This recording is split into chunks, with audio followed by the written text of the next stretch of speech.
En Presencia Universitaria, la entrevista. Un punto de encuentro para el análisis y la reflexión.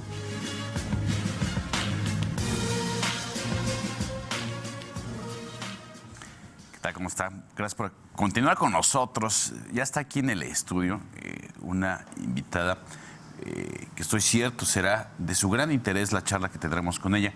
Ella es Victoria Eugenia Henao. Pero qué mejor que se presente ella para platicar.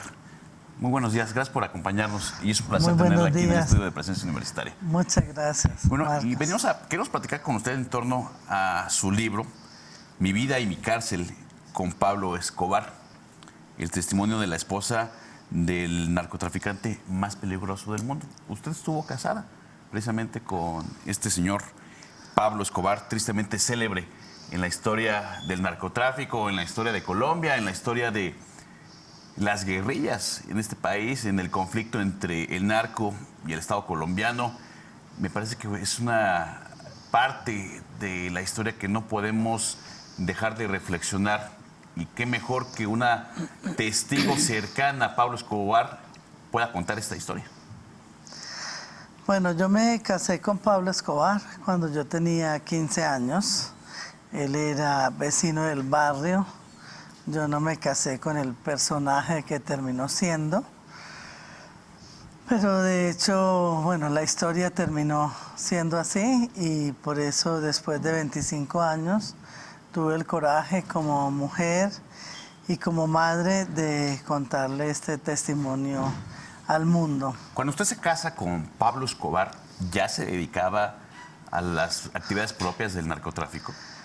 Yo no conocí en ese momento absolutamente ninguna actividad de Pablo porque la realidad es que cuando nosotros nos casamos no teníamos absolutamente nada, ni siquiera él tenía la posibilidad de alquilar una habitación.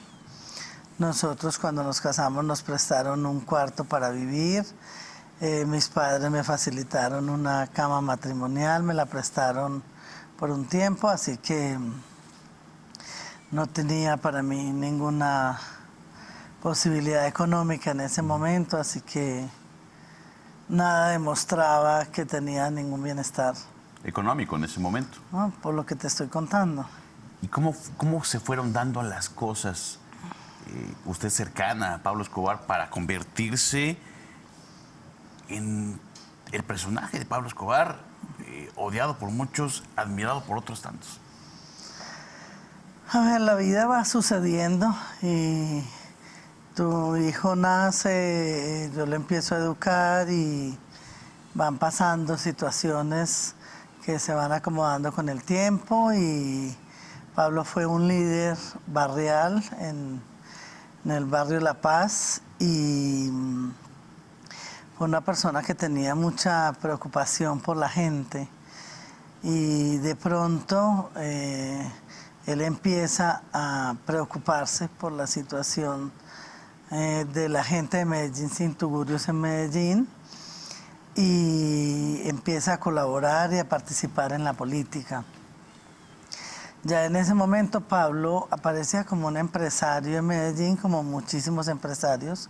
Nunca se hablaba ni de drogas, ni de ningún tipo de cosa. Era una conversación que no existía. No existía en la mesa. En la mesa. Y él siempre me hablaba de que tenía negocios inmobiliarios y que le estaba yendo bien. Y no se hablaba en el país, no se hablaba absolutamente. ¿Cuántos hijos tuvo usted con el señor Pablo Escobar?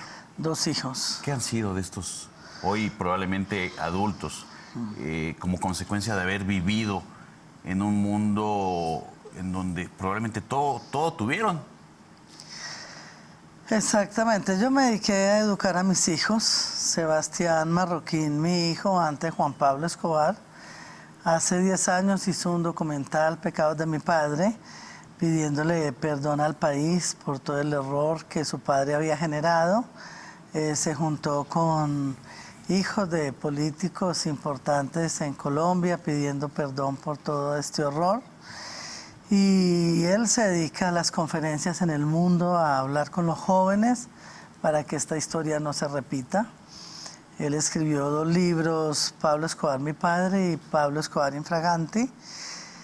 Y bueno, está dejando una huella por el mundo y eso fue lo que me impulsó a mí, 25 años después de Silencio. ¿De dónde toma usted el valor para dar a conocer su testimonio?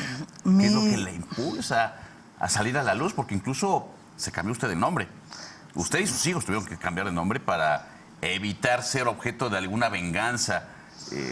Exactamente, a ver, pasaron 25 años de silencio y toda esta mitología, toda esta historia me estaba haciendo mucho daño porque yo no soy la persona de la que hablan los medios de comunicación ni las series de televisión. Eso que le quería preguntar precisamente. Entonces tomé el coraje por motivación de parte de mi hijo de que yo contara mi propia historia, lo que yo viví y sentí al lado de Pablo Escobar en estos años de horror.